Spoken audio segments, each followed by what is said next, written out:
back when I was a resident assistant in college, I had a student of mine who would keep this little list of things that her roommate did that ticked her off. I never really knew if that list was just for her just to blow off some steam, or if she intended to use that list one day as a way of sort of settling accounts. It seemed strange back then, but if I was honest with myself then as I am now, I probably would have to admit that I had kept some type of similar list, at least in my mind, of the folks that maybe wronged me or taken advantage of me or even just ticked me off. There's a story told of this woman who was bitten by a mad dog, and it looked as if she herself would soon be dying from rabies. So the doctor told her that she hadn't got her arrangements taken care of and that kind of thing. It was time. So right there in the office, she started drafting her will. And she just wrote and wrote. Finally, the doctor said, this is quite the long will that you're making here. And that's when she snorted, "Will nothing. I'm making a list of all the people that I'm going to bite." We are awfully good at holding grudges, aren't we? It's because it's not a part of our nature. We are a people who seek to settle accounts. Of course, it was hard not thinking about 9/11 this past week, and in terms of forgiveness, given our passage this week. I think I was too young really to remember much more than just the horrific images. I was in a writing class, I think, at the time, and they put it on the TV in the schools. But maybe many of you can remember some of the things that were said around that time. And one of the quotes that sort of resonated with me was when the president said the very next day, quote, "Thousands of lives were suddenly ended by evil. The sight of planes flying into buildings, fires burning, huge structures collapsing filled us with disbelief, terrible sadness." And then the part that stood out to me, "and a quiet, unyielding anger." A quiet, unyielding anger. Indeed, the national discourse around September 11th still contains little forgiveness. You can still buy the t-shirts and the coffee mugs that say on them, not only don't forget, but never forgive. Never forgive, never forget. Most of us couldn't possibly imagine ever offering forgiveness for something as terrible as that. It's not in our nature. Forgiveness is just not in our nature, but retribution is. A young boy was said to be a houseboy for some soldiers, and sometimes the soldiers would pick on him, just kind of harmless jokes on him. They would tease him. They would tie his shoestrings together. They would lock him out of the house. Eventually they realized that all these practical jokes were not viewed as funny to the little boy, so they eventually apologized to him, and then that's when he looked at them and said, "It's okay, I'll stop spitting in your soup now." Retribution, or retributive justice.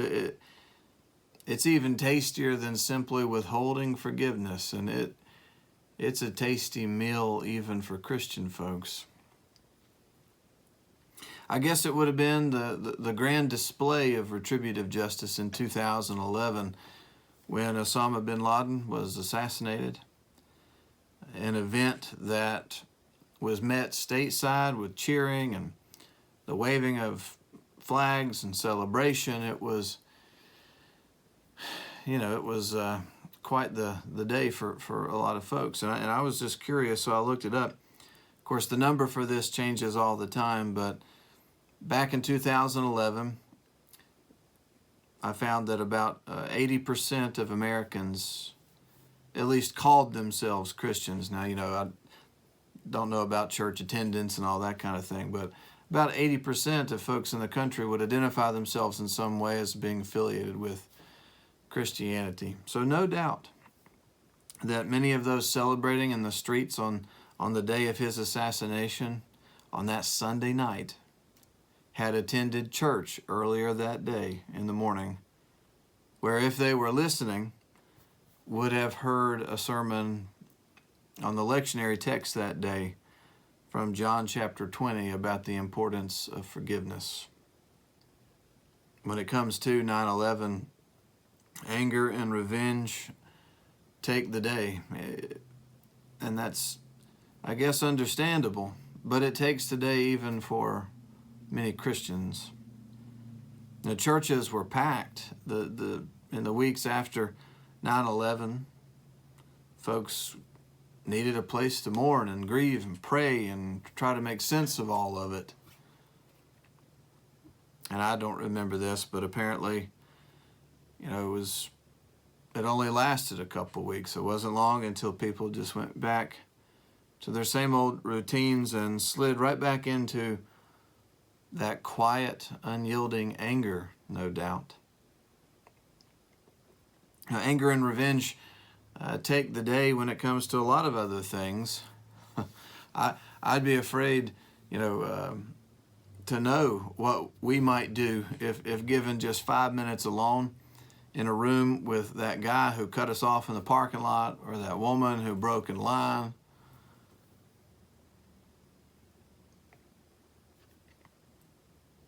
And we've always been real good at receiving forgiveness. But even Peter, so that tells us something there, even Peter needed a lesson or two about how to give forgiveness.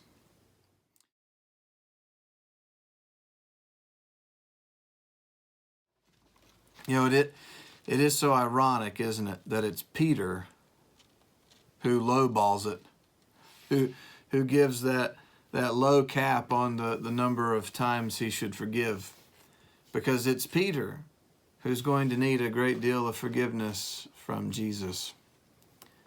And I think we know what happens with Peter in the chapters to come. Of course, Jesus here just explodes Peter's number.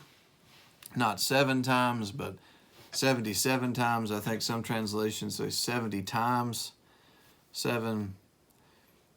This really wasn't a made-up number. Someone reminds us that number actually mirrors the boast of Cain's descendant Lamech, where in Genesis 4 he bragged that the vengeance he had against a young man exceeded God's promise of sevenfold judgment, sevenfold punishment against anyone who might kill Cain.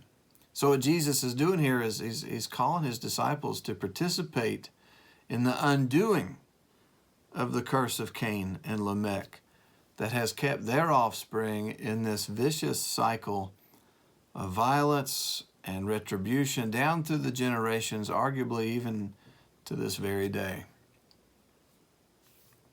So Jesus tells the parable of this servant who has a debt equal to about 150,000 years. 150,000 years worth of income. That's about 3,000 financial life sentences. Who receives complete forgiveness for all of it, but who is unable to extend forgiveness toward one of his fellow servants for a far lesser debt. The unforgiving servant obviously would have never been able to pay that back, and yet the king forgave it. But the unforgiving servant was just unable to extend the same forgiveness. stepping right back into that vicious cycle, which the king was putting an end to. That vicious cycle of just setting accounts, getting square. The parable says that we have been forgiven to forgive. We've been forgiven to forgive. And that the forgiveness that we are called to give is really beyond our ability to keep tabs, beyond our ability to offer, really, in our own strength. It is God's compassion and mercy that makes forgiveness possible. It's only Christ who offers a way out of the world's vicious cycle of retribution, of setting accounts, settling accounts.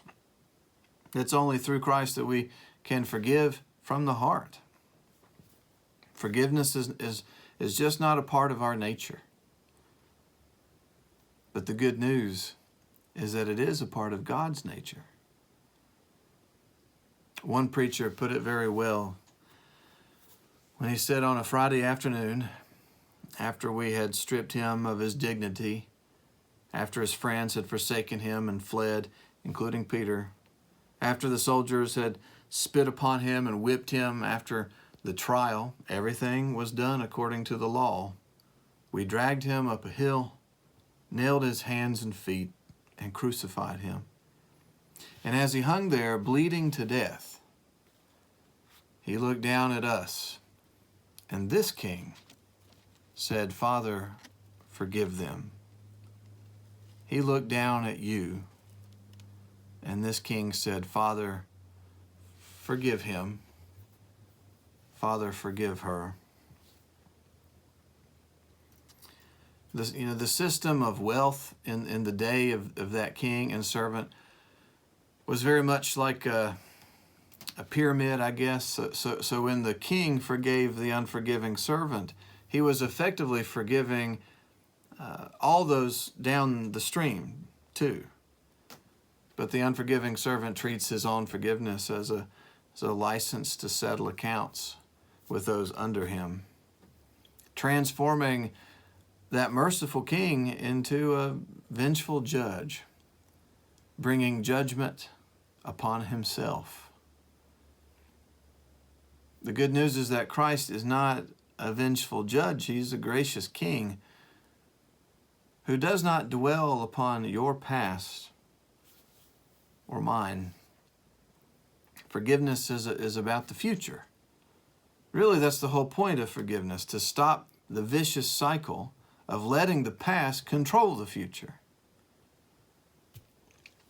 So to those who are dwelling in the past, to those who are seeking to settle accounts, as hard or as impossible as it may seem, whatever the situation, large transgressions or small, God will give you the strength you need to do what He's called you to do, which as His child is to offer forgiveness as He has done for you. You know, if you look hard enough, you will find stories of 9/11 victims and families of victims offering forgiveness.